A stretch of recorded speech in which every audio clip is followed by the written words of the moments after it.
Morning and good evening to everybody who joins to this event today. Welcome to the Rural Wastewater Treatment Workshop with the title Beyond Utility Reach, How to Close the Rural Access Gap to Wastewater Treatment and Sanitation Services.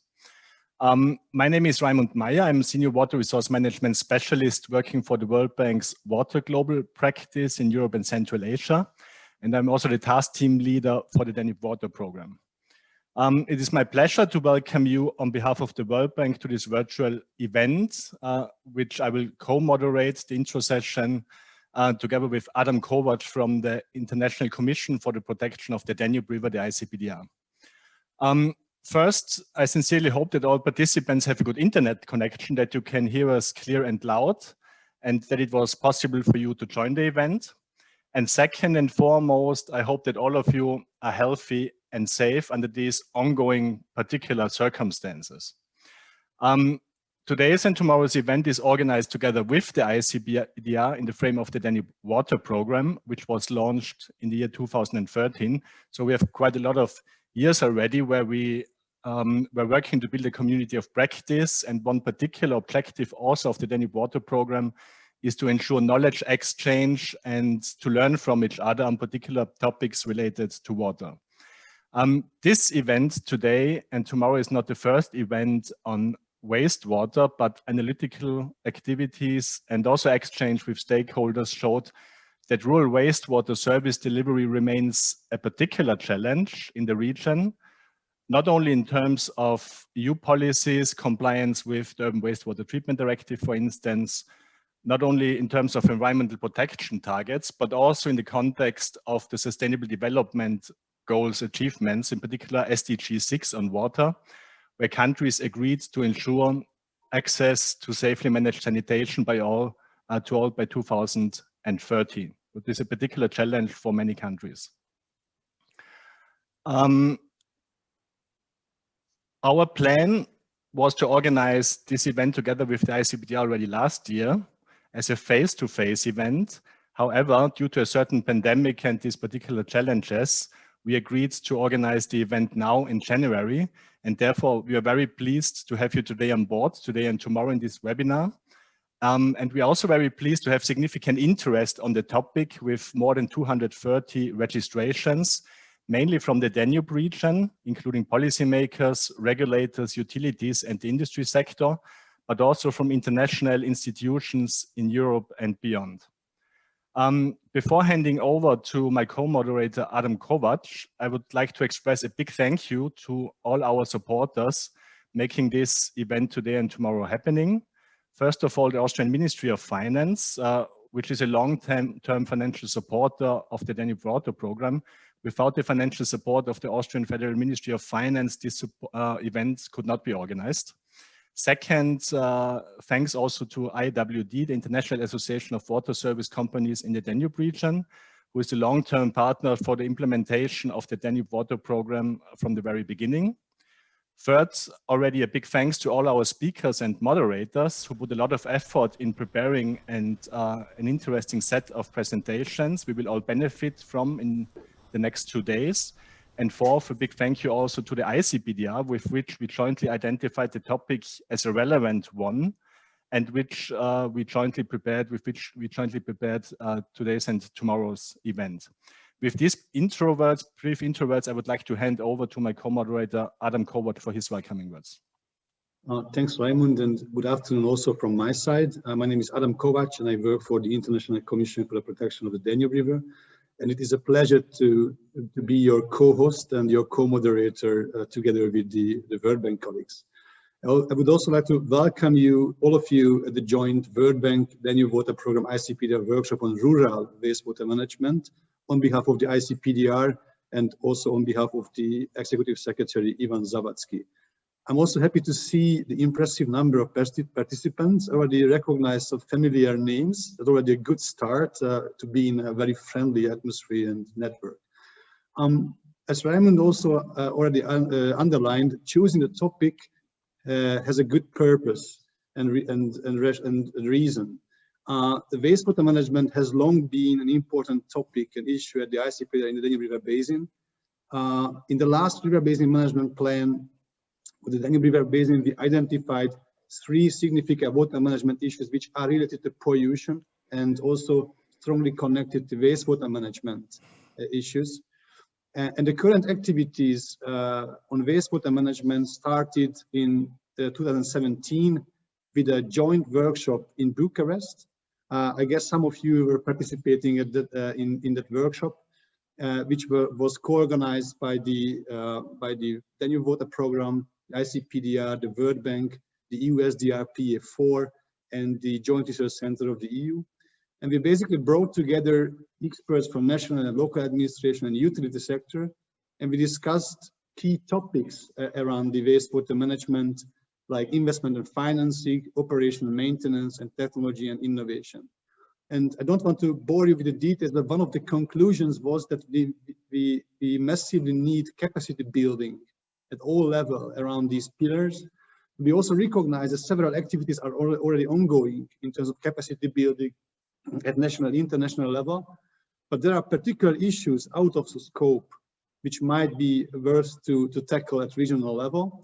And we identified the sustainable financing, the rural wastewater management, the sludge management, and maybe the hazardous substances elimination as main topics to be covered by this activity.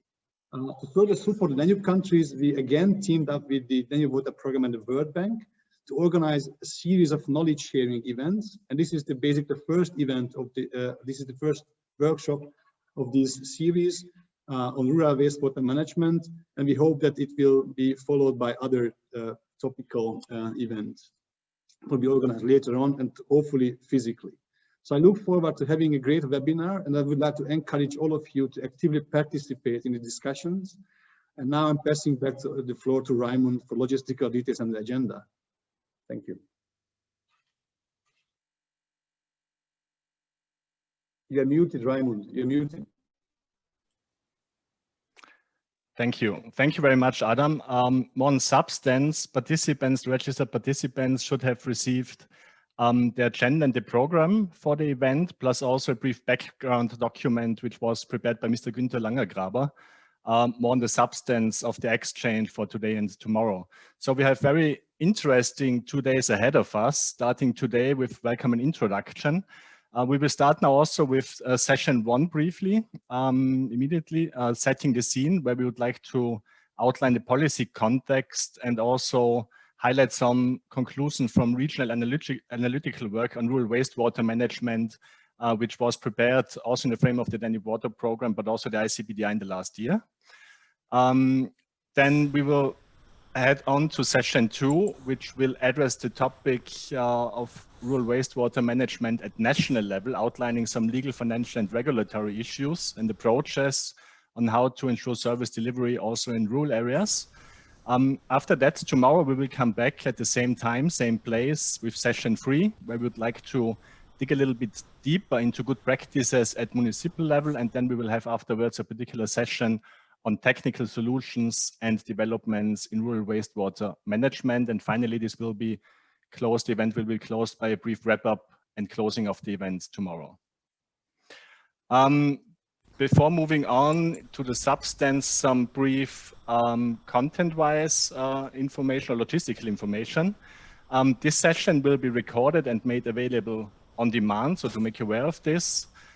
Following the event, the recording, presentation slides, and also the workshop summary will be published online via the Voice of the Danube and ICPDR websites.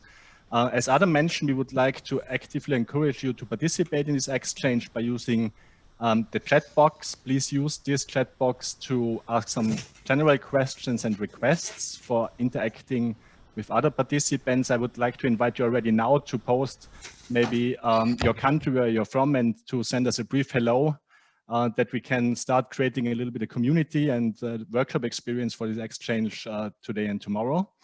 And second, for particular questions to the panelists and the presenters, we would like to encourage you to use the Q&A box to post particular questions, and our presenters will aim also to provide particular answers then to the questions you're raising. Moving on, would like also to highlight that we would like to use Polev for getting in touch with you to get some feedback directly also from the audience.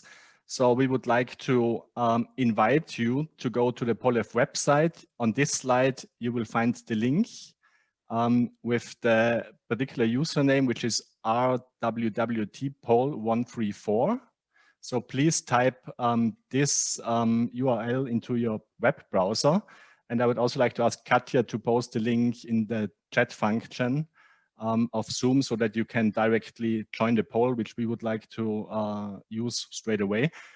You can also use the QR code and use your mobile phone to scan the QR code, and via this approach, you can also join the poll, and we would like to get some feedback from your side using this function. So please join, please use these links, please join us with the poll. And in the beginning, just to open a little bit the topic, we would like to ask a number of very general questions to you, and we would be interested in your feedback on these questions in order to get some input, which can be picked up also by the panelists then afterwards when we enter the discussion. So the first question, and I see that many of you joined already and we already received some feedback. The first question we would like to raise to you is, how many people in the Danube region remain without access to flush toilets? That would be our first question. Possible answers are almost no people without access, up to 10 million, 10 to 20 million, or more than 20 million. Such an assessment was done a couple of years ago with the State of the Sector report in the frame of the Danube Water Program. And I see we get already some feedback. So nearly only a very minor share of people think that there are almost no people without access. What is heading ahead is the answer 2, up to 10 million. So most of the participants think that up to 10 million people do not have access to flush toilets. Around a third thinks 10 to 20 million, and around a quarter thinks more than 20 million do not have access to flush toilets. I think the figures are a little bit stable now. From the State of the Sector report, what we learned, and this was also for some of us surprising to some extent, we got the answer that more than 20 million people actually do not have access to flush toilets. The figure in the State of the Sector report indicates 22 million. This is not the Danube Basin strictly, but the countries within the Danube Basin and the whole country, for instance, the lower Danube Basin countries are fully covered by this assessment. So it's around 22 million, just highlighting how important the issue of rural sanitation and rural wastewater treatment is. Also interesting from this assessment that 8 out of 10 people without access to flush toilets are located in rural areas. So this was our first question to a little bit stimulate also the exchange. We would like to move on to the next question. Question 2, I will read it out again.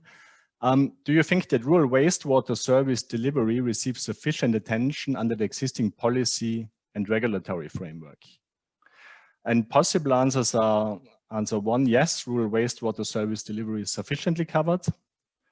Answer 2 would be that somewhat policy and regulatory frameworks are sufficient, however, implementation is lagging. Possible answer 3 is no, there's a lack of policy and regulatory frameworks paying sufficient attention to rural wastewater service delivery. And looking at the answers, we see that only a very minor share of the participant is thinking that rural wastewater service delivery is sufficiently covered. Again, what is heading ahead with 2/3 is the answer 3, that there's a lack of policy and regulatory frameworks paying sufficient attention to rural wastewater service delivery. It's interesting for us and confirms again that the topic is very relevant together with the registered numbers for this event. So we really hope that we will get some answers also on the specific approaches which are out there to ensure service delivery in rural areas. I see that the figures are somehow getting stable. So we can move on to our third question we would like to ask you. Question number 3, to what extent do you think there's a difference in terms of the necessary approaches and solutions for service delivery in rural areas compared to urban areas? And we would like to ask this question quite broadly. So approaches and solutions in terms of policy approaches, regulatory frameworks, financial approaches, so how to finance solutions, and also whether rural wastewater treatment may require specific technical solutions or different technical solutions compared to urban service delivery. Possible answers are Answer number 1, the same approaches can be applied for both urban and rural areas. Answer 2, some approaches applied in urban areas can also be applied in rural areas. And possible answer number 3, unique approaches different from those in urban areas need to be developed and applied in rural areas. And we see that feedback, so what is heading ahead is answer number 3, that unique approaches for rural service delivery are needed.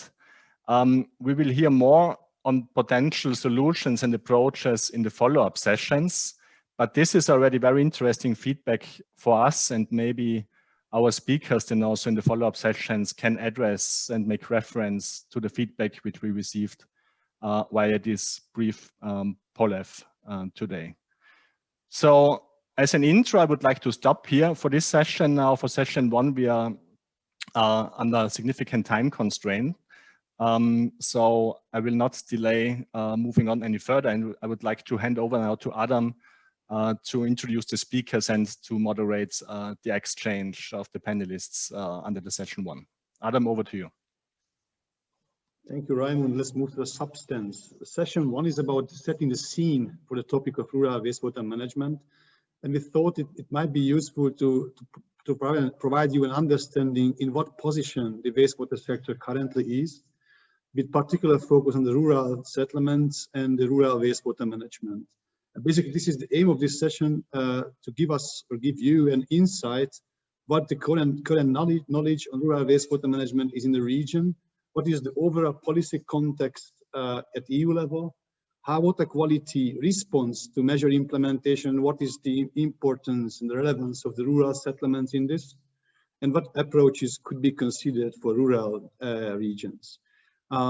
This session is quite rich. We have 4 distinguished presenters here.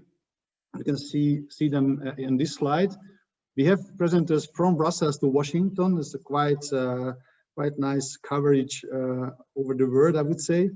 I don't want to bore you more, so I will immediately call the first presenter, who is Günther Lagengraber from Vienna, who is head of department at the University of Natural Resources in the Life Sciences. And he had a very easy task to provide you a fantastic overview on the knowledge on rural wastewater management in the region, and the existing framework and analytical review of the rural wastewater management. But knowing his experiences, I'm quite sure that this overview will be just perfect. So Günther, the floor is yours. Thank you, Adam, for your kind introduction. Welcome also from my side. Welcome you to this webinar. I will give you, as a starting point, a very brief overview about what Adam already mentioned. You see the title of the presentation here. Yes, let's start. I just have to start the presentation. Now it works. As a short introduction, I think it's very clear, and it was mentioned, that wastewaters provides a lot of different hazards for the environment. That was mentioned, and some of the most important contributors to surface water pollution are untreated wastewater. So wastewater that are collected and not treated, or not treated to that extent that they can protect our surface waters. On a global scale, we all know that the access to water and sanitation is a human right. And as Raimund already mentioned, we have the Sustainable Development Goals at the moment that countries have been committed to reach. In SDG number 6 on clean water and sanitation, 2 specific targets addressing wastewater management. Target 6.2 on safely managed sanitation systems for all, and target 6.3 on wastewater treatment, to say it very generally summarized. How is the situation on these targets in Europe? You might know there is this EU reports on sustainable developments that also covers some not yet EU countries and some neighboring countries. I have marked those countries that are in the Danube River Basin with green here, so you see those countries. And For the sanitation provision, safely managed sanitation systems, we see a lot of European countries are doing quite well. But we already heard at the beginning, more than 20 million people are lacking sanitation services. And in the region where we are dealing with the countries on this slide, it's mainly in the eastern part or in the downstream of the Danube basin, Bulgaria, Romania showing the highest values. So we see here also there's an improvement in the numbers over the years from 2013 to 18. At the wastewater treatment side, it's a similar picture that we have in the more upstream countries. We have a higher share of wastewater treatment to at least secondary level, and then we have the downstream countries with less treatments yet. Similar picture here as mentioned. Yeah, we will hear about the EU legislation for the Danube River Basin. The EU legislation is somehow the benchmark or the driving force, because on the map you see those countries that are EU member states, but we also have then candidate countries listed here for candidate countries, 2 potential candidates, which are on the way or have been already changed their legislation towards the EU benchmark. And also for the other countries, Moldova and Ukraine, we have in the basin, these countries, the legislation is somehow the benchmark. Because the good water quality we want to achieve, it's relevant for the whole basin, and also specifically for Ukraine, they only share a minor part of their country with the basin, but still we also consider this as relevant. We will hear more about the wastewater directive, the urban wastewater directive from the EU in the follow-up speech. I think we all know that in general, this directive regulates wastewater treatment of wastewater from agglomerations for more than 2,000 people in terms of collection, treatment, and also sensitive areas. For these specific articles you see here in brackets, not going into detail, just the World Bank Group provided, or the Danube Water Program made a survey in the countries in the basin. We see similar pictures before, that also in the more upstream countries, the treatment capacity, the treatment level is higher than in the downstream countries. You have these figures also in the background documents and also in the document provided by the Danube Water Program. So I'm not going into detail here. EU level for looking for the regional deficits in implementation of this directive. Simply to read this map, more red is more non-compliance with the treatment, reaching the treatment goal of the directive. Same countries as said before, but also some upstream regions have some difficulties to reach this. What is now the relevance of the Urban Wastewater Treatment Directive for rural wastewater management? In general, there is no simple way the directives gives you guidance for smaller settlements. It just says that when the establishment of a collecting system is not justified because of the environmental benefits or the costs, then you can go to this so-called IRS, the individual systems or other appropriate systems. That means small treatment plants. But they should also achieve the same level of environmental protection. And the directive also defines the term appropriate treatment that should be reached with this. It's also related to the fact that the receiving water shall meet their quality objectives. We will also hear about this point. The directive is currently discussed to be revised, and there are some points that are more strong relevance, that show a strong relevance for rural areas. One thing is about the definition of agglomerations, the size of agglomeration, and also some points about the small treatment plants or the individual or appropriate systems, asking for EU standards better strategies for inspection and monitoring and maintenance, but also to collect better data, national data on how many of these systems we have. We will hear, I'm quite sure we will hear a little bit more in the follow-up presentation, so I can be quick on this as well. So when we look what's happening on the national scale, this is quite a heavy slide, I know, but don't worry, you don't have to read all this. I just compiled here different regulations for treatment plants smaller than 2,000 people from different countries. And for most of the countries, also most of those that are not on the slide here, for small treatment plants, the countries only require removal of organic matter and solids. That means BOD5, COD, and total solids discharge requirements.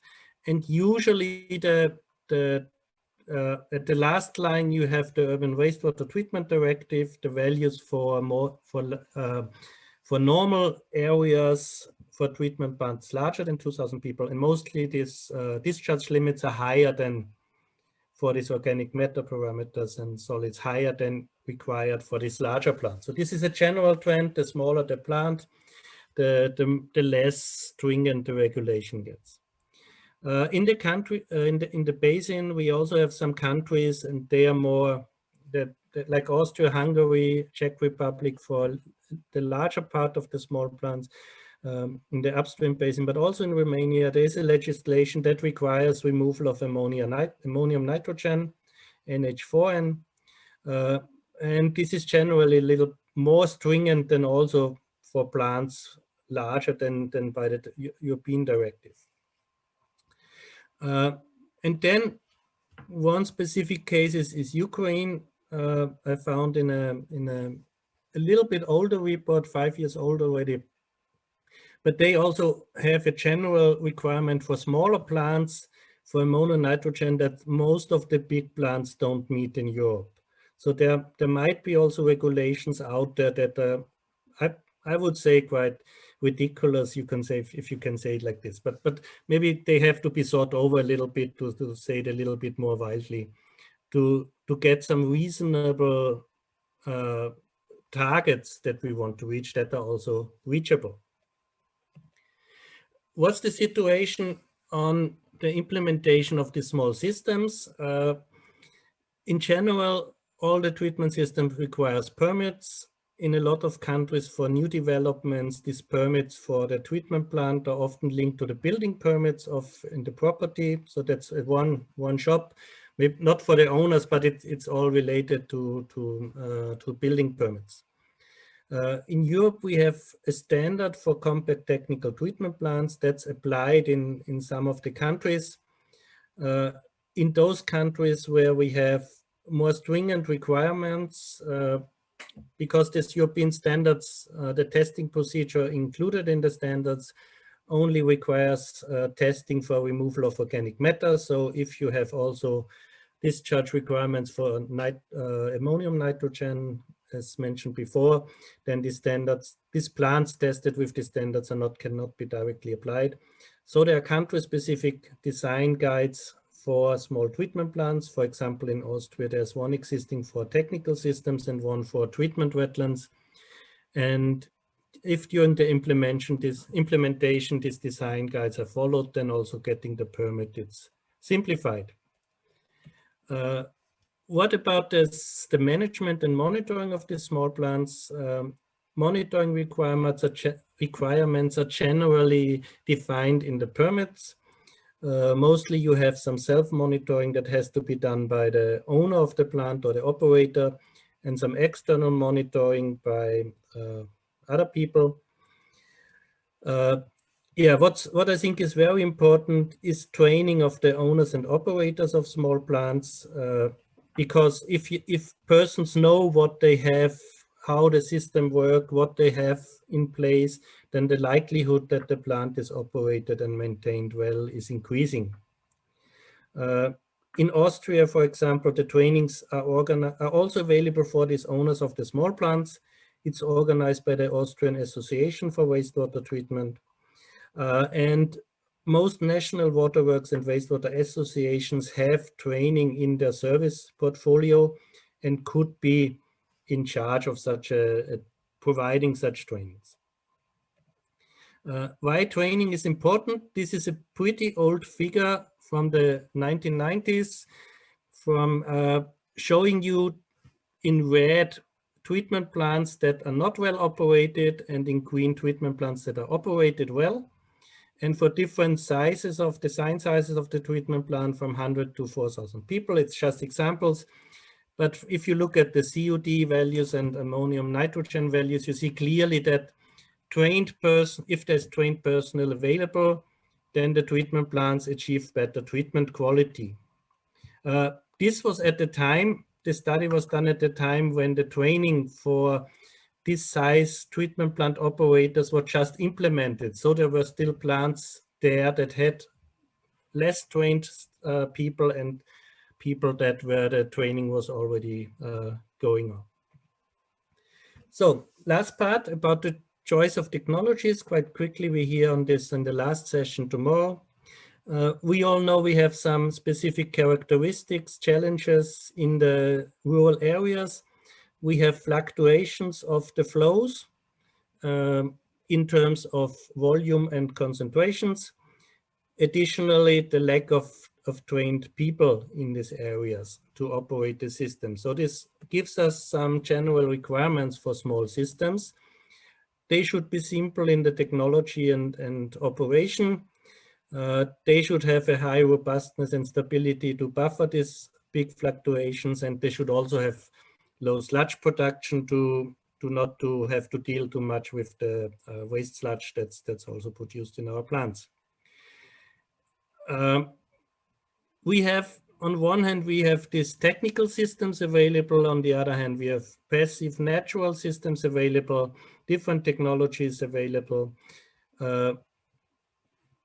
You need more energy and operation and maintenance input for technical systems that have blowers, that have pumps, less for natural systems. But of course, these natural systems require more surface area to treat the wastewater to the same level.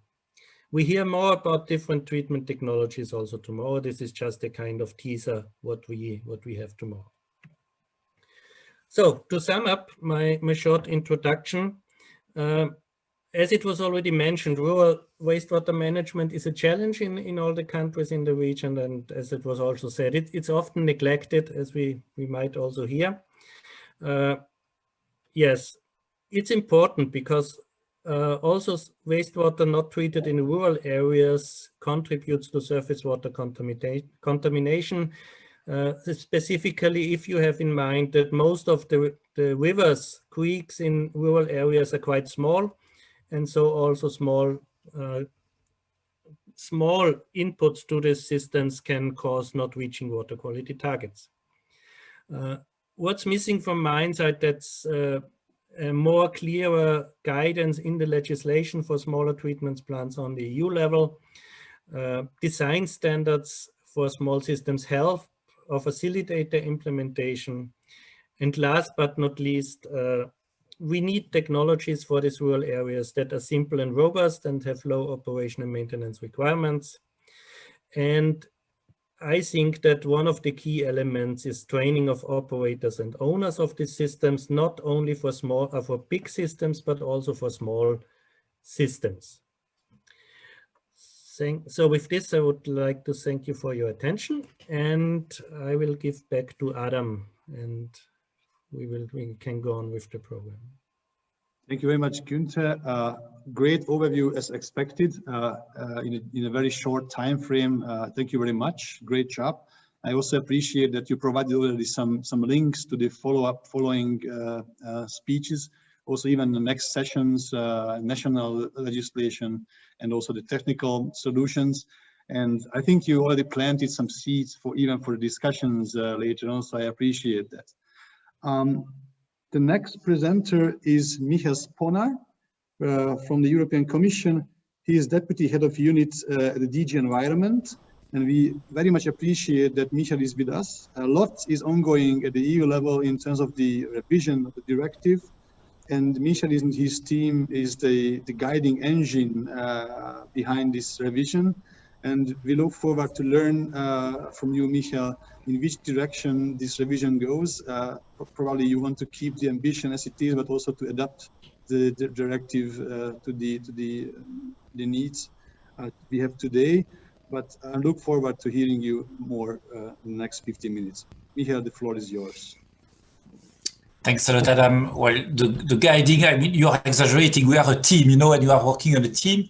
I think that, you know, yes, we are launching this review of the directive, but one thing that we have that is very clear in our mind is that we have to remain modest from Brussels and really listen to difficulties and to the best practice of all member states. I mean, European directive is only valid if it's built together, you know, and with the implication of all the member states and the stakeholder, and even more because all in all we are discussing with member states, but who is in charge of implementing this directive? It's municipalities at the end, you know, a region. So we really need to have this dialogue open and to really be listening to what happens on the field and before coming with new ideas and or to build these new ideas together. I will try to share my screen. I hope it will work. Tell me if it's working, Adam. Can you see the screen? Not yet. Not yet. On my screen, it's uploaded, but still not? No. You see this green button share screen, right? On your screen, yeah? Ah, yes, okay. I forgot to do something, I think.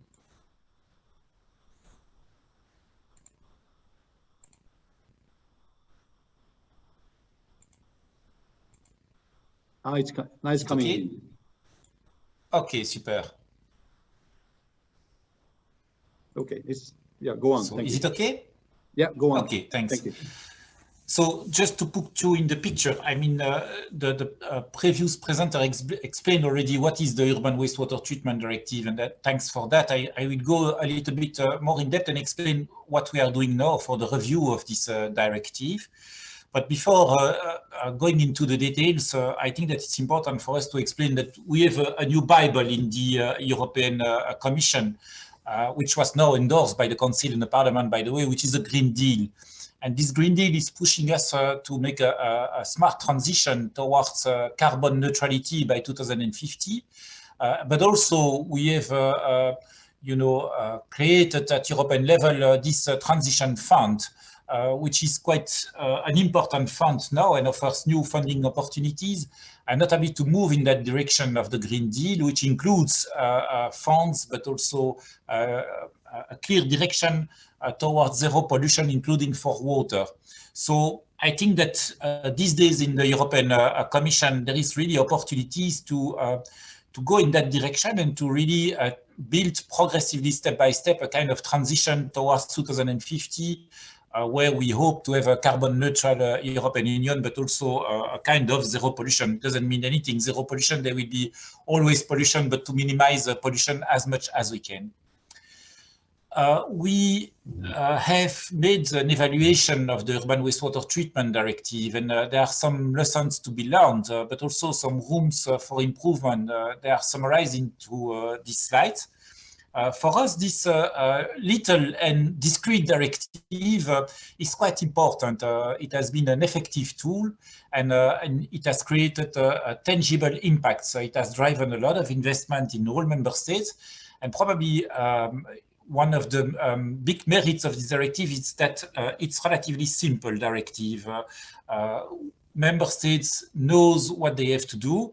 There are clear deadlines, and it's absolutely obvious for us to follow and to track its enforcement. Well, there are always little cases here and there, but we can track the bulk of its implementation. Also at the European level, we have the possibility to launch infringement case against member states not respecting the deadline or the requirements of the directive. And at the same time, we have used European funds to support those countries having difficulties in front of these investments. In fact, where we made the evaluation, we just realized that structural funds were created at a time where Spain and Portugal were joining the European Union, precisely to help them to secure the investment for wastewater, which is a kind of historical, reminder. Also, our analysis shows that the benefits of implementing this directive are higher than the cost, even if these costs are not to be neglected. And these costs are often, if not always, taken by the citizen through the taxes or through the water price. There are room for improvements. There are still pollution which remains even after full implementation. I will come back on that. I would say that eutrophication remains a difficulty and a problem in several zones. And we are aware that even if we reduce all nitrogen and phosphorus inputs, I don't know, in the Black Sea, there is a recovery time for that. But still, eutrophication remains problematic in different areas, including in the lakes and the rivers, but also in the seas. The sector is using a lot of energy. I mean, it's between 1%, well, around 1% of the total energy used in the European Union. And as I was mentioning, if we want to move towards carbon neutrality, we certainly have to make efforts to reduce energy use of the sector, or even making a kind of producer net of energy. There are still problems of governance, transparency, and reporting. I mean, the level of access to information is very different from one country to another. We still think that we can improve reporting because, there are new means of using more rapid means of reporting and less administrative burden. And on governance, it's absolutely clear that we have seen that there are large differences between the performance of the water operator, not only between the member states, but even inside the member states. Wastewater is a captive market, like drinking water. You have no choice for your operator. So there are risks of low performance in this sector that we are aware of, and we would like also to work on. And the last point is the coherence with the other legislation, which is a point that we can still improve. There was a slide already presented by the previous speaker, but here you have a summary of the level of implementation of the directive. I would say that the level of implementation is quite high. The level of compliance is high, and probably one of the difficulties is that it's less the case in the Danube region. Probably most of the problems of compliance are now concentrated in the Danube region. But still, even there, a lot of progress have been made, and we are witnessing that, and there are a lot of improvements in the European countries there. I think that we need to continue this effort, and it's clear that we would like to go to 100% compliance. That's clear, like it's the case already in several countries. But we are not underestimating the remaining problems of compliance in some countries, having particularly joined the Union more recently. So for the, sorry, I think I missed one. No, it's okay. For the impact assessment, what we intend to do is, it's a long process, and we have started this process. We have different important steps, and I will not go into the whole slide, but just to explain that, when the Commission is presenting a new legislative proposal, we have to make a full impact assessment, meaning that we have to assess all the effects of this potential new legislation, not only on the environment, but also from the economic and social side, and for all member states, and even for the region of the member states when it's relevant. So it's a huge exercise for us because, in fact, it's like an examination for us. We have to pass with a draft impact assessment in front of an expert group, and this group can block the legislation if the impact assessment is not well done. So now we are working for this impact assessment, and my colleague Nell Rosenstock is in this webinar, and she's in charge of the impact assessment in case of a more precise question. But it's a long process, and there are key steps, and one of the key steps is the stakeholder consultation. We have already started the first step of that. I will show you some preliminary results. But in the coming weeks, we will launch an open public consultation and a large stakeholder consultation so that we can really have an in-depth advice from all the stakeholders, but also from all member states. I would say that one of the challenges of this review will be this tension between those member states already fully compliant and those member states having still difficulties of simply implement the existing legislation. The majority are fully compliant and they are more open, obviously, to modernize this legislation, which is a little bit old, and also to come with new requirements to move towards this concept of a Green Deal progressively. So this is a summary of the main items that we would like to cover in the impact assessment. As you can see, there are a lot of topics. Probably what is the most relevant for rural areas is that we would like to have a discussion on the concept of small agglomeration, but also to review the existing requirements around individual appropriate system. I will come back to that because I think it's really relevant for the rural zones. But you can see that we will also cover stormwater overflows, urban runoff, which are an important remaining source of pollution. We would like to cover also the nutrients. As I was mentioning, nutrients remain problematic and eutrophication is still an issue in different zones, but mainly in combination with the sensitive area. And it's the case also for the Danube zone. We see that some member states have defined strictly what is a sensitive area and apply nitrogen and phosphorus strict requirements. On the same river or on the same sea basin, other member states have another interpretation, and that's something we would like to clarify. Around contaminants of emerging concerns, we are mainly referring to micropollutants, pharmaceuticals and microplastics, where we think that additional action is still needed. On sludge management, we are working together with our colleagues in charge of the sludge directive for agriculture, but we would like to have an integrated approach with them and to take the sludge aspects in an integrated way, including the discussion and the reflection on energy use. All that goes together.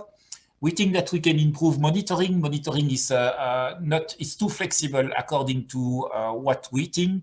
And according to the best practice that we see in most of the member states, I mean, we can certainly improve when monitoring should take place and improve the scope of the things to be monitored in the wastewater treatment plants. And then on governance and reporting and information to the public, we think also that there is some room for improvement.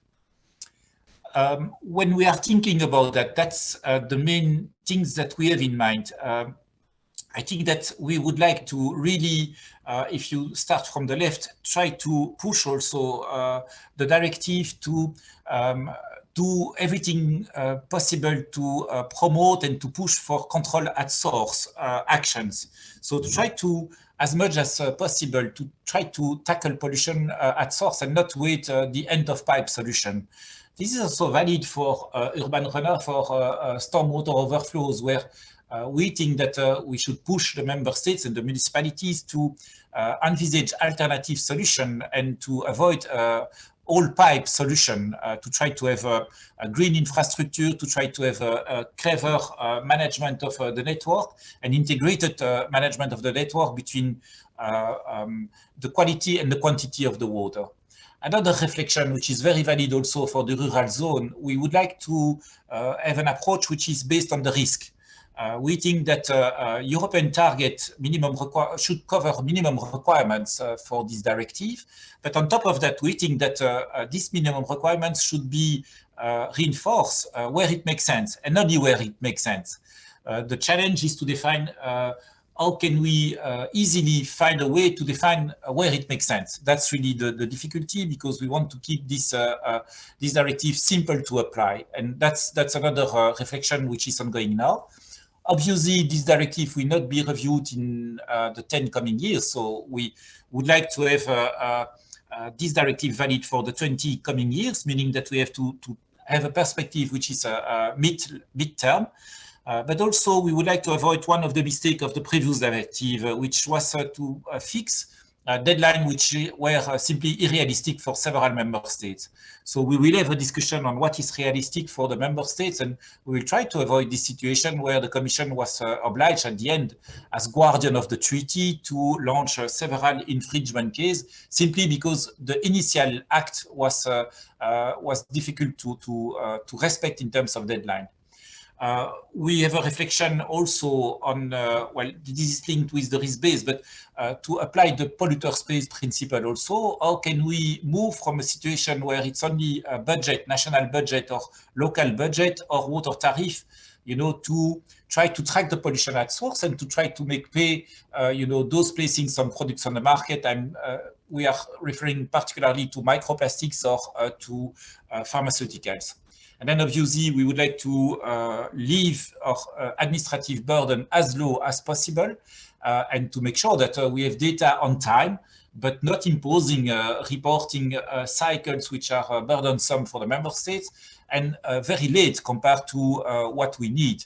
For instance, today we are assessing the report of the member states for 2018, and we will finalize our assessment only in 1 year. So in 1 year time, we will publish a report from the Commission. It will be too late. That's clear. I mean, we have to move from that to something more dynamic.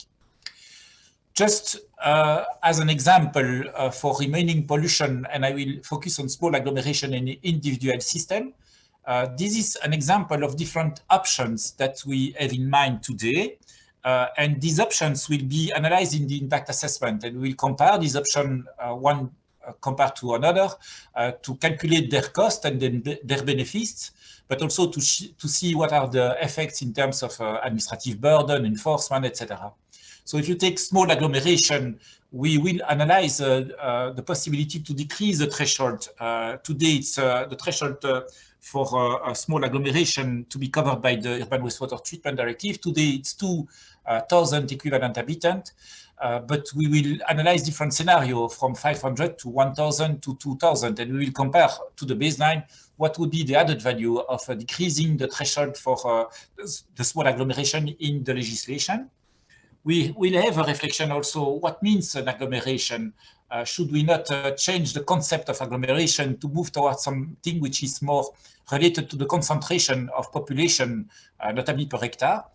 We will have a discussion also on the risk-based approach. Maybe we can decrease the threshold, but impose the requirements only where it makes sense. And, you know, so that we would have a kind of, I don't know, we go for 1,000, but we could have derogation for a small agglomeration where the quality of the rivers is not in danger or something like that. But again, the difficulty would be to define what is the risk-based approach.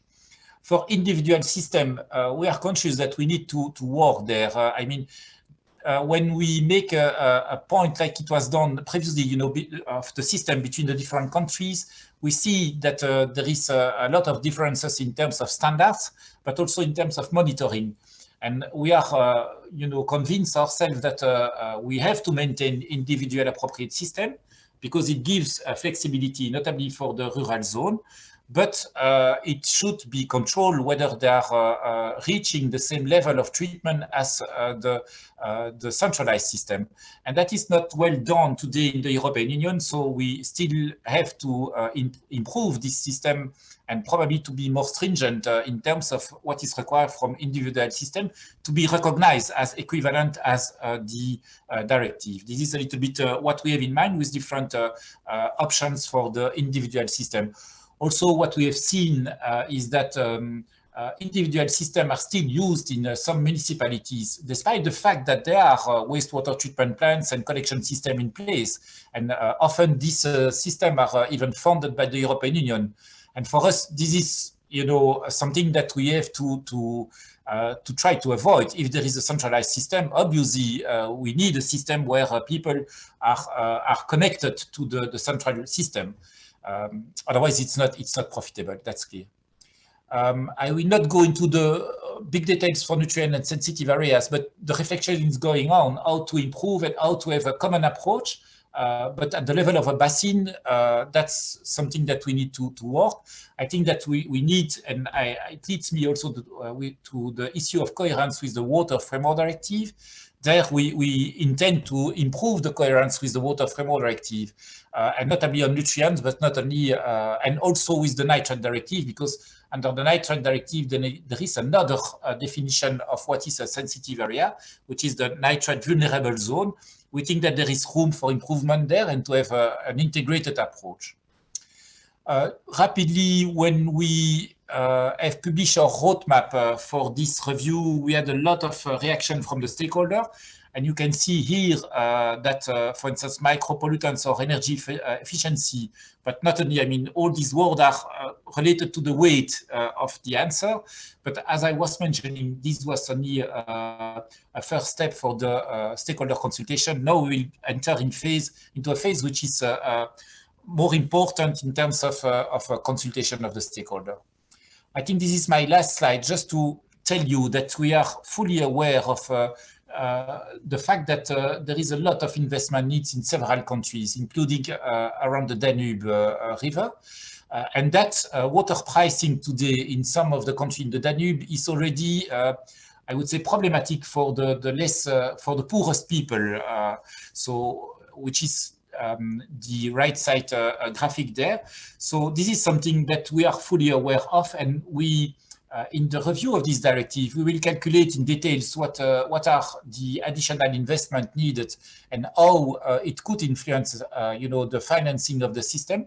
And so, because we don't want to push for things which are, as I was mentioning, completely realistic. So probably we will define a kind of European approach and a way forward at European level, but we will discuss the timeline to go there and probably have a differentiated approach according to the starting position of each member state or each zone. I think I will skip this one. Thank you for your attention. So in conclusion, from the rural point of view, I think what is the most relevant is our intention to discuss and to review the limit of the threshold for a definition of an agglomeration. So probably we'll go below 2,000 equivalent inhabitants. And this is also justified because according to our analysis, small scale areas and small scale agglomeration remains an important contributor to the pollution emitted to the rivers and to the rivers, lakes, and then the seas. Then second point, we will have a discussion on how better define an agglomeration, probably based on an idea of concentration of people in a certain zone, because today there is, for us, some flexibility around this definition, and I think we have to be more precise. And then the third point, which is relevant for a small scale, is that it's not our intention to ban or to, you know, individual appropriate system, but we would like them to be applied only where it makes sense, and also with reinforced standards and control system and monitoring system, because as I was mentioning, and we will calculate that in the impact assessment, EAS remains also an important source of pollution. I stop there. It's already very dense, and thanks a lot for your attention. I will stay with you until the panel, but then I will have to leave. But I think that my colleague Neil Rosenstock will stay for the whole afternoon. Thanks a lot. Thank you, Miha, for the comprehensive overview on the revision process. I never thought that the work at the Commission is easy, but you reconfirm that it's a big challenge. And I know that you have to be modest, but we all appreciate the work of you and the team with you on the revision. And we also appreciate that you are here and you try to listen to our opinion and the stakeholder voice. We are a bit running out of time, so I would like to kindly ask the remaining two speakers to try to keep the 50 minutes limit as much as possible, even be shorter if possible. The next one is Elena Tușiu from Romania. She's a director of department at the National Administration of Romanian Waters, but she has also another position here because she is the chairperson of the ICPDR Pressures and Measures Expert Group. And in this context, we have a very good working connection to her. And I don't think that there's a better person to present the ICPDR perspective than her. Elena, the floor is yours.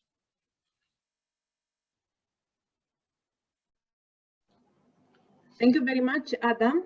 Can you hear me? Okay, and my screen is shared. Okay, I will start. In the next 15 minutes, I will try to give you an overview of the water quality and wastewater situation in the Danube River Basin. First of all, some general features about the basin. Is the most international one and the second largest in Europe, covering more than 800,000 kilometers. And extending into the territories of 19 countries. Almost 80 million people live here and depend on water for energy production, for drinking water, agriculture, industry, and so on. Now some words about the ICPDR. International Commission for the Protection of the Danube River is the forum for coordination and transboundary cooperation on main water management issues in accordance with the Danube Convention. Also, the ICPDR is the facilitating platform for implementation of the Water Framework Directive and Floods Directive and for elaboration and updating the Danube River Basin Management Plan and the Flood Risk Management Plan. One important objective of the Danube Convention is pollution control, which is done through assessment of the pressures and establishing and implementation of the measures which are fully in line with those foreseen by the EU directives.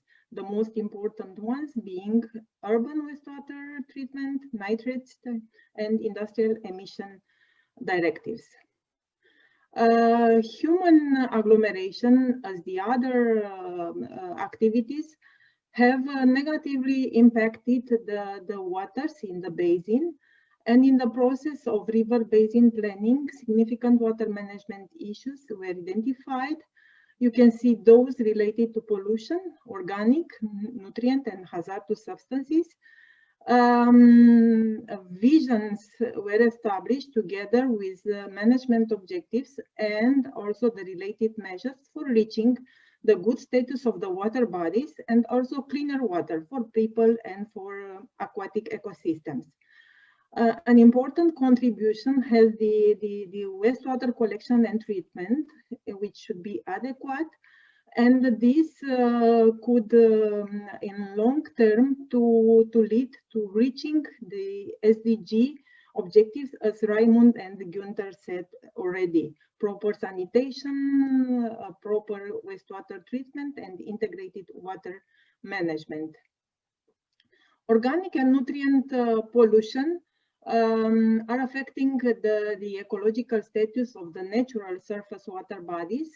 And also the ecological potential of the heavily modified ones, while the hazardous substances can lead to failing good chemical status. You can see in these four figures the evolution of the situation for the entire Danube River Basin, for the main rivers, Danube River and the tributaries with the catchment larger than 4,000 square kilometers.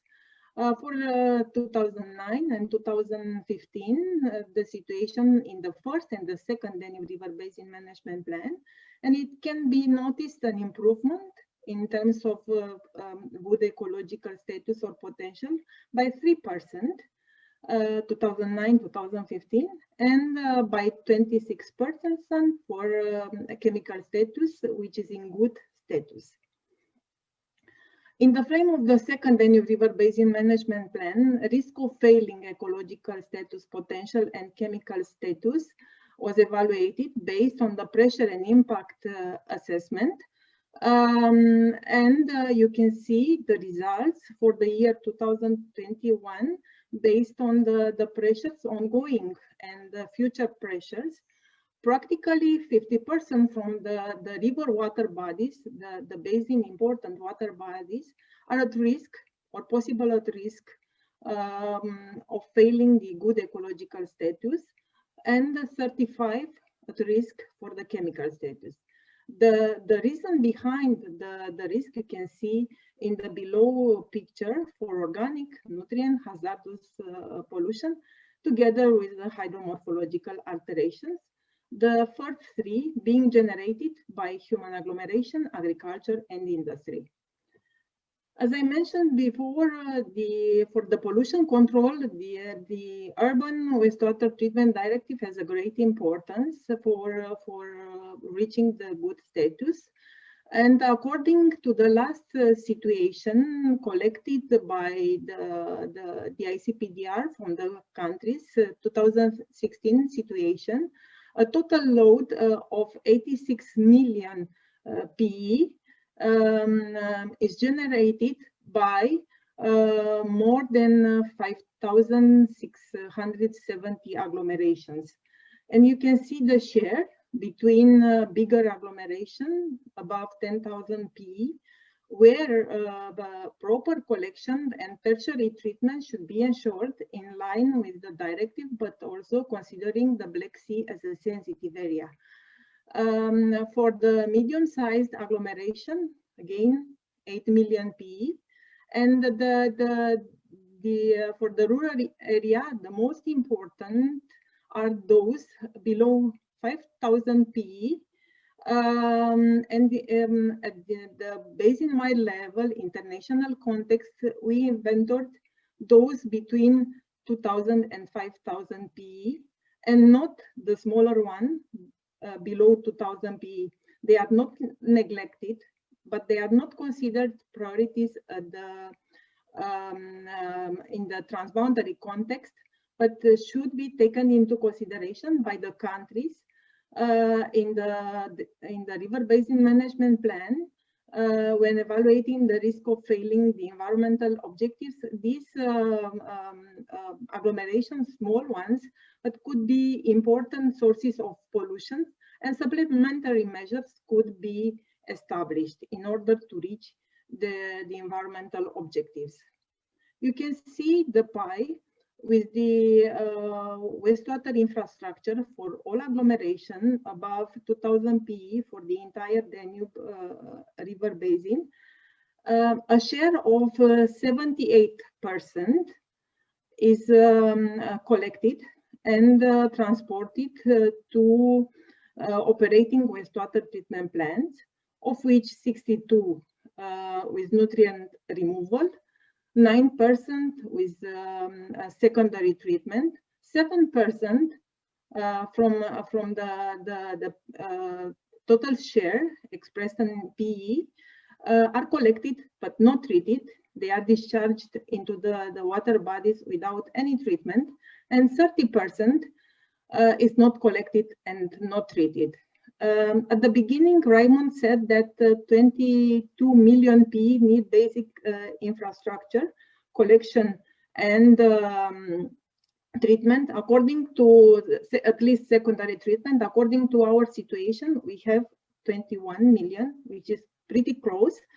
And also 13 million PE need nutrient removal technologies. Okay, next slide. This is the situation with small agglomeration, 2,000, 5,000 PE, and the situation is different. 50% of the share of the total population equivalent is not collected and not treated. 2% is transported to the rivers without any treatment, and only 31% from the total share is secondary or tertiary treated. Almost 6 million PE need proper treatment and proper collection systems. Considering the trophic status of and the eutrophication phenomena of the Black Sea, and considering also that the Danube River Basin is a catchment of sensitive zone, the obligation of the member states is to ensure tertiary treatment for the agglomeration larger than 2,000 PE. Also, You can see also the quantities of nutrients, nitrogen and phosphorus emitted from urban wastewater treatment sector to surface waters. The biggest share is from tertiary treatment, from the plants with tertiary technologies, followed by the wastewater which are collected and not treated. You can see also the graphs with the loads transported by the Danube to the Black Sea in the last decades, expressed in dissolved inorganic nitrogen and total phosphorus. There is a significant reduction, but still we are above the target being the reference situation of the 60s, when low pressures were exerted on the Black Sea shore. Still, there is some potential to reduce both point and diffuse sources of pollution of nutrients coming from human agglomeration, agriculture, and industry. For the progress, you can see the situation for the first Danube River Basin Management Plan, 2005-2006. Blue dots, tertiary treatment in the upper part of the basin, and green, yellow, and many red dots showing no treatment in the lower part, but with massive investments in the last years, you can see that the situation is improving, even in the lower Danube, maybe less in the non-EU countries.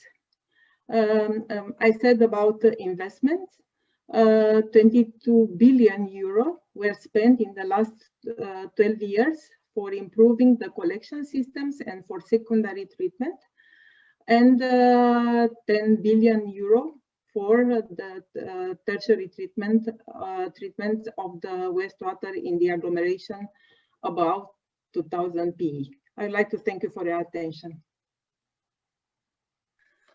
Thank you very much, Elena. A great overview, and thanks for keeping the time frame also. Also, I appreciate that you also addressed the relatively small agglomerations between 2000 and 5000, which is at least in the direction of the rural settlements. So we got at least a little hint what the situation is in terms of infrastructure development in those small, relatively small agglomerations. The last presenter is Susanna Smets, who is a senior water supply and sanitation specialist at the World Bank from Washington. And I have to say she's a global expert because she worked around the globe in Asia, in Eastern Europe, in India, if I'm right. So you gathered a lot of experiences, and therefore I'm really curious what kind of lessons and experiences and yeah, you can just convey to us to learn about potential approaches to be used in rural agglomerations and rural wastewater management. Susanna, the floor is yours. Thank you very much, Adam, for those nice introductory words. Indeed, let me try to share my screen and get started.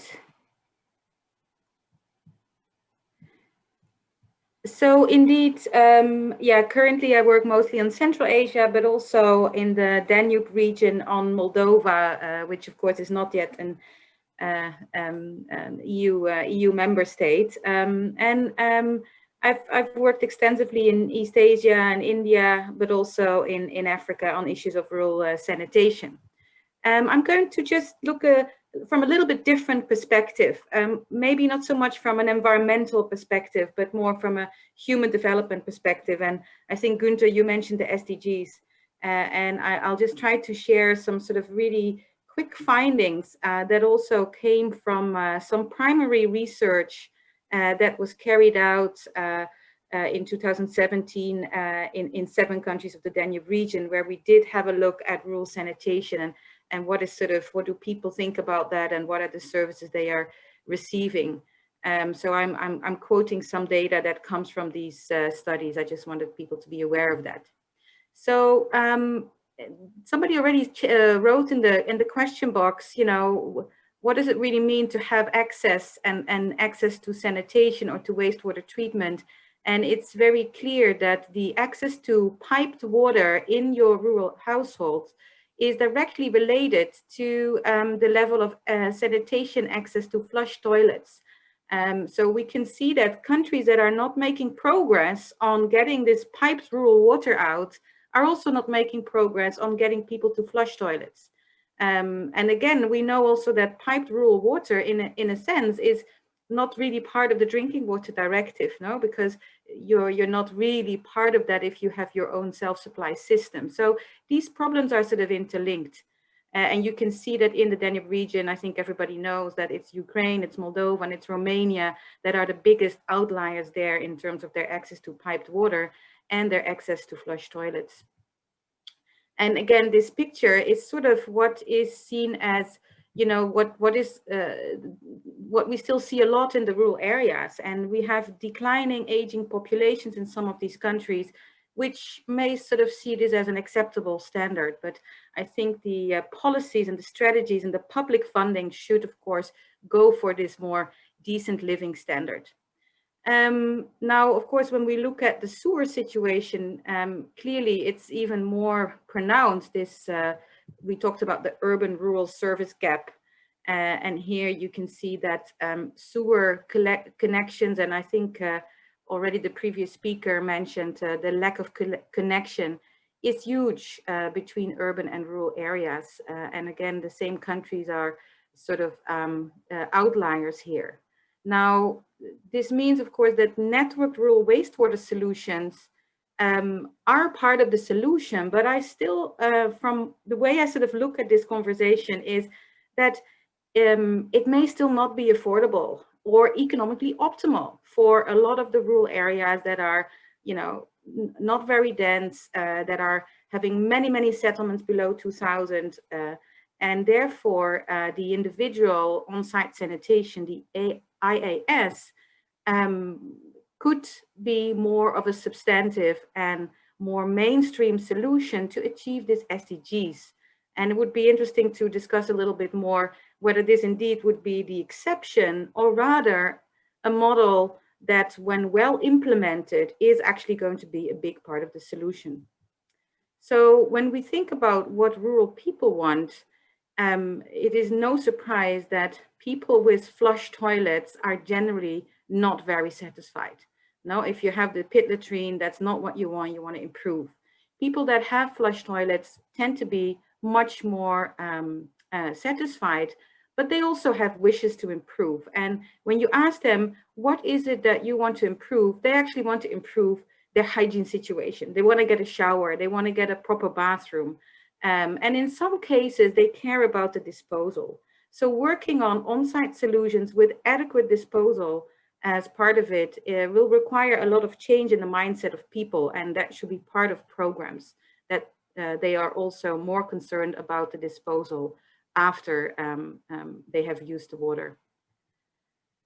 So the on-site facilities are sort of corresponding much more with user preferences, we found. And these surveys were done in 7 countries. We don't have always data for some of the countries, but there were more than 3,000 people were interviewed. So we got some value, some sort of indicative way of what people want to pay for. Typically, if you have a pit latrine, you want to first pay for a flush toilet, and your sewer connection is of your second, you know, sort of a priority. But even for those that want to upgrade to flush toilets, the affordability is really a big constraint, because there is virtually no financial support for people to do it, because these on-site solutions are really seen as private goods and not really as public goods, even though they are arguably because of health and environmental benefits. Now, this sanitation service chain, specifically in the rural areas, is also a broken chain, no? And the MDG talks a lot about access and containment as the first step, but now with the Sustainable Development Goals, it's really about the safely managed service, which means the emptying, the transport, the treatment, and the end use and disposal all has to be done in a safely manner. And we found some information about, you know, sort of what is actually happening currently in rural areas where we see that emptying practices are very, very different from context to context. Most people with pit latrines, they simply rebuild. If you have a soak pit or some sort of a septic tank, they are being emptied, but not necessarily that much. So I think there is not yet a very good understanding of what is the current practice. But we do also found that there is some sort of an informal market, right? So there is emptying by private companies and contractors. Most households actually, I don't know why it's changing all the time, my screen. Most households are either emptying themselves or are requesting informal operators to help them empty it. And we know, of course, from reality that that sludge is emptied informally and disposed just on fields because there is a lack of septage and septage treatments or disposal sites. Also, the scheduled emptying by utilities is not something which was offered by many utilities, at least not in a formal manner. So there is also very little regulated emptying service, which would have to change, of course, in the future.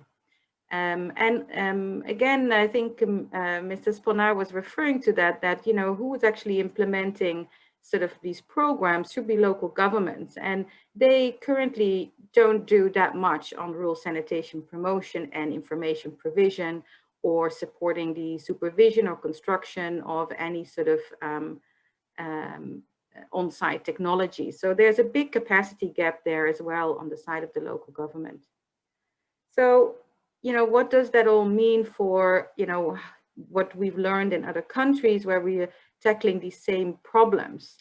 And I just wanted to highlight that even though these countries, maybe that I was referring to earlier, are, you know, sort of different in their development trajectory, the problems are quite similar in rural areas. Now, it is not very clear a mandate in terms of who is responsible for rural sanitation. It's often a very low government priority. It's the last mile. It is not high on the agenda. There are issues with the sustainability in terms of, you know, sort of using the facilities and also the operations and maintenance. And then there's a lack of sort of affordable and known technologies that would be able and affordable for the rural people who are often the most poor and vulnerable. So these are similar across many different countries. And how the bank has supported other countries on this sort of journey to develop rural sanitation programs is very much by looking at 4 building blocks. One of those is, of course, the enabling policy environment.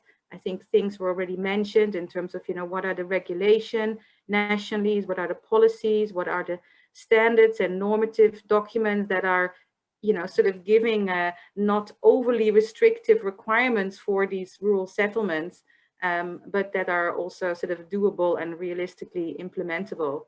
And the second big block is about how do you then approach your population in terms of creating that interest for an improved sanitation or safely managed sanitation by behavior change and communication campaigns. The third part is about, you know, what are the development of products and services that are available on the market. So whether this is about the accessibility also in the rural markets of the right, you know, in this case, on-site sanitation facilities, the right construction services, but also the emptying services. And then fourthly, you know, what is the level of public financial support that is often generously poured into the urban wastewater treatment requirements, but what is the public financial support that is there directed to these rural sanitation programs? I will have to go very quickly through these elements, but here you see President Modi of India building a soak pit latrine. And of course, he embodies the sort of role of strong government leadership in sanitation programming. But this enabling environment aspects are touching upon many issues of capacity building, policy and regulatory framework, making sure you work through entire areas rather than being very fragmented in your approach, and the public financing aspects. In terms of behavior change, I'm just sort of showing some examples in Vietnam. The bank has a very large meal program where we've supported the government, and I've worked on where both behavior change campaigns, but also easy to understand solutions with cost are communicated to households through very intensive programs that almost include door-to-door visits in order to get the change that is necessary, and that involves local businesses as part of that agenda.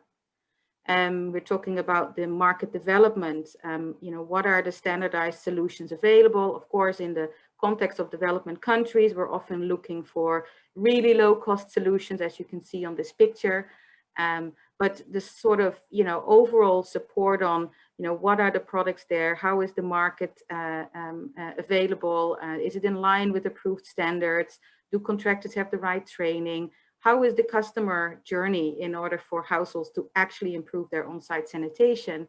And is there also access to credit? These are all questions that are relevant for any rural sanitation program that needs to be successful. And then finally, on reaching the poor, here there is increasingly more evidence about the need to include subsidies and incentives or cash transfer if the major constraint for a lot of rural households is poverty or is liquidity.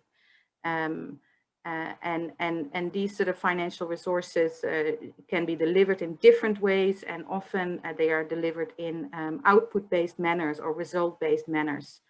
And this have to be part of the overall funding which is made available to rural sanitation programs.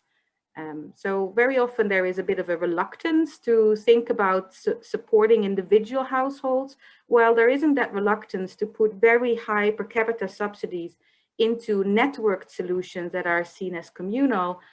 This reluctance to provide subsidies and incentives for individual solutions needs to be overcome in my view. So with that, people who want to learn more about the sanitation revolution in India, I think the 4 Ps are my key message. Any government needs to think about the political leadership on this agenda, the public financing, the partnerships that are necessary, and the need for people participation for these rural programs to be successful. And that was the case in India, where more than 500 million people actually gained access to rural sanitation. Yeah, so sort of going forward, I think I will not comment on the whole sort of EU compliance framework, but I think sort of targeted rural sanitation strategies will be really sort of important at the country level to move forward with the agenda. Without that, I think there will be a lot of stagnation still. And I think another important point is sort of to think, to not think technologies, but to really think about, safely managed services. Let's think about the service levels, and then at the local level, would this be best done through, networked or through individual solution?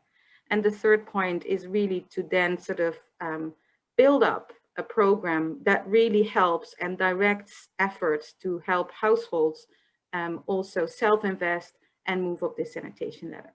So I hope that some of these aspects will take place in the Danube region. And with that, I hope I haven't overdone my time. Thank you so much. Thank you very much, Susanna. Really, I appreciate that you brought in another aspect, and the social dimension was also important.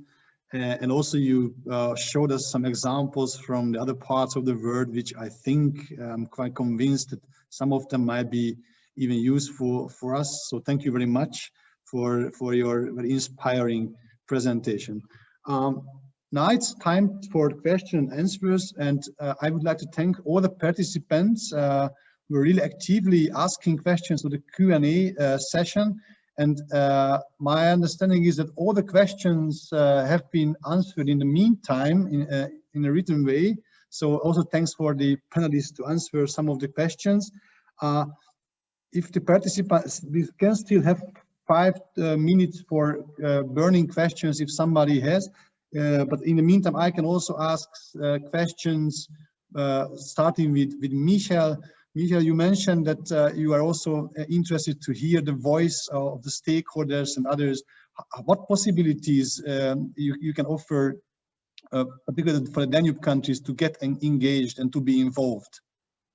Are there any workshops or public consultation? Maybe I missed the point, but maybe you can elaborate more on that. Well, there are several possibilities. I think that in the coming weeks, we will launch an open public consultation. And that will be based, I mean, there will be 2 parts. One part for the general public, based on some specific questions which are relatively simple, you know, so that my grandmother can answer. And another part for experts and also group of interest. And that's where we are asking more precise questions on what has worked, not worked in the existing directive, but mainly on the different options to improve the directive and make it working better. That's one possibility. The other thing is that we have an expert group meeting with the European member states. I'm sorry for the others of the Danube, which are not members of the European Union, but we have an expert group with all the experts of each member state, which is regularly meeting. In fact, we have already started consulting the member states through this expert group. We have presented the result of our evaluation. We had initial discussion on how to improve the directive, and there were already some suggestions from the experts of the member states on how to improve this directive, and we will continue this dialogue with the member states. A third possibility would be we will organize technical seminars. For instance, we intend to organize one on energy use in the wastewater treatment sector. So that will be specific devoted technical seminar, which will be relatively open, but open to people having something to say. I mean, experts, you know, in the field related to the seminars. We intend to organize others on emerging pollutants, micropollution. So we will have 2 or 3 thematic seminars.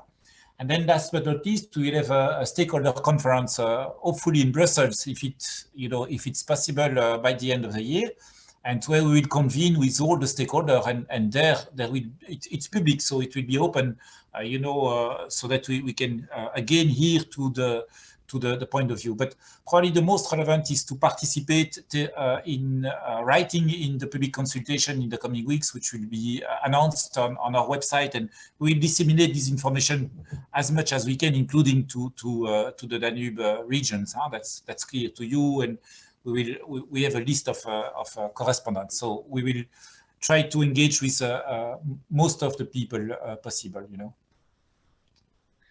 Thank you, Michael. We just received a direct question related to this. What about the experts from candidate countries? Well, can you involve them? Can, yeah. Like Serbia, for instance. Yeah, sure. The public consultation would be open by definition to everybody. Yeah? So there is no limit of nationalities. So, but you have just to explain where you are coming from in the beginning of the questionnaire, and then that's it, you know. For candidate countries, it's clear that, well, in fact, this review might be challenging for the candidate countries, but at the same time, it might represent an opportunity, you know, to jump directly to the latest development and not go step by step, but simply benefit from the best practice from the other member states and from the lesson learned there. I'm mostly thinking about how to, you know, make sure that the investments are well done, you know, and are appropriate. In some countries, there are, you know, enormous collection and treatment facilities which are completely underused. And I think we have to learn from that, also for the accession countries. But also, if from the beginning, you know, the objectives and the standards of the treatment facility are up to date and the highest, it's clear that you are on time, you know. You go directly to the most developed technology, which might be also a chance. I try to be optimistic for these countries, but having that said, I really am fully aware of the challenge it could represent to simply be compliant with the existing directive. I don't deny that, and particularly in the rural zone, that's absolutely clear. Thank you very much. And another question to Susanna, sorry. you mentioned a lot of inspiring things, and you listed challenges which might be also important for the Danube region. For instance, the missing regulatory framework or need for financial support. What do you think, what is the most important bottleneck, challenge in the Danube region, and what kind of solution do you think the Danube countries could find to overcome and to reach the SDG 6 targets? So what would be the most important couple of things you consider really for the Danube region? It's a big question, because the Danube region in itself, I feel, is just such a diverse region. And I think it's really important to identify these bottlenecks at that country level. Like the rural sanitation challenges in Moldova and Romania are going to be different as in Kosovo. Kosovo actually has quite a lot of wastewater systems. So maybe it's more about doing a program that helps people to connect to these systems. Because that's another point, no? How do you make sure that rural wastewater networks and treatment plants are actually being used so they can also have a higher viability? So for that, designing really specific support grants to make people, you know, sort of invest in that improvements that are needed within their own homes and so on, so they can connect. So I think it's very context specific, but I do think what is missing is sort of a more focused public financing on this problem. And that public financing needs to then support all actions. It needs to support, you know, sort of rural households to be eligible for, you know, sort of investing or co-investing in appropriate on-site technologies. So they need to be known to people, they need to be accredited, they need to be available in the market. But it's the same if you want people to get the solar panels on their roof. No, how do you make that change? And of course, one has to identify, of course, which areas you would go for this on-site sanitation, because maybe even in 10, 15 years time, there's hardly anybody living there. So it also doesn't make sense to, you know, sort of invest in expensive wastewater systems that will have even a short lifetime in some of the rural context. So I would say public financing and a really sort of focused strategy that looks at all aspects of what is needed to achieve that. Over. Thank you very much. A quick question to Elena, if I may. I mean, we are talking about here mainly on rural agglomerations, but you also provided an overview on the Danube basin-wide situation, showing figures. What would be the impact on the basin-wide emissions and if all the rural settlements will be provided with adequate sanitary services, or what would be the difference between the rural and urban emissions? Or what is the difference between the rural and urban emissions? How important it is from a basin-wise perspective? According to the situation we have in Romania, but also in the Danube River Basin, but for small agglomeration, the share of emitted pollutant, COD, BOD, nutrients is less than 10%.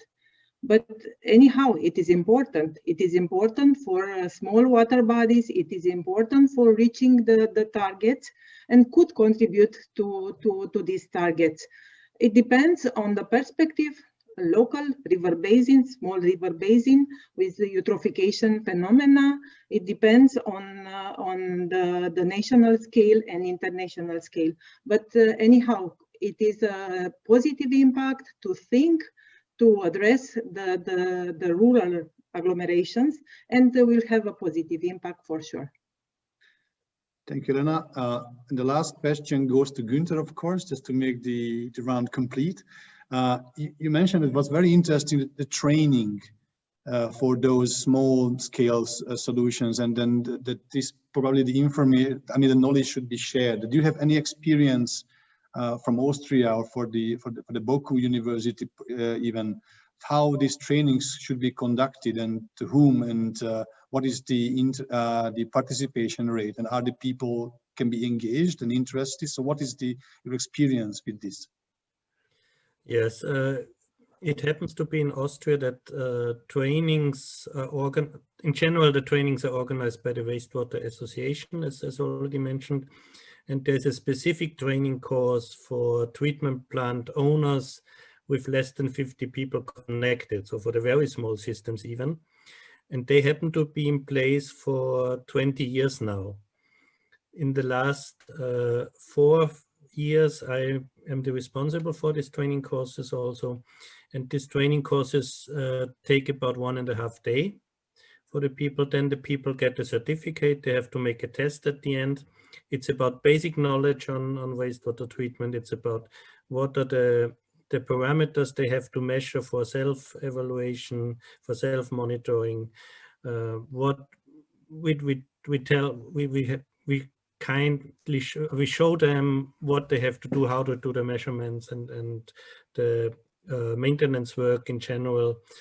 And in Austria is a very big country, so I'm just joking.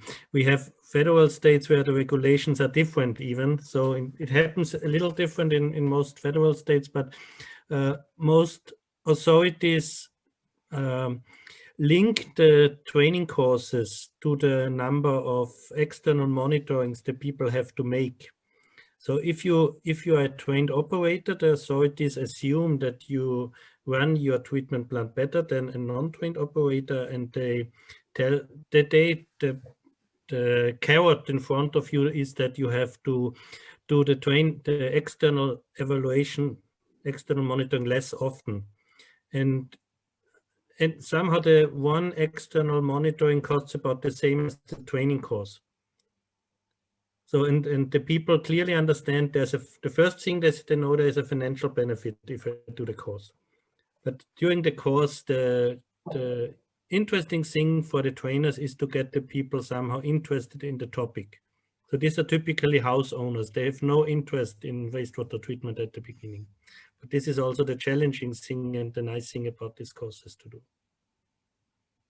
Okay, thank you very much. It's interesting to hear the opinions of all of you, and also thanks for the questions.